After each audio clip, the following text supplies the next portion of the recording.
Hello guys, in this video I'm going to show you how to create job alerts on Glassdoor, but first I wanted to tell you that don't forget to subscribe because at 10,000 subscribers I'm going to show you my YouTube revenue statistics and my growth strategy, how you can make money online. So first open the app, then you can see at the home page already the create job alert option.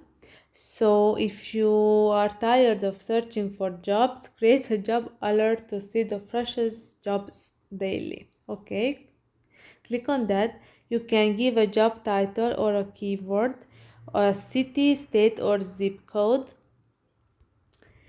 You can turn on and off new job notifications, turn on and off new job emails, and you can set the emails frequency daily and weekly, and then click on the create job alert, and then you're all set.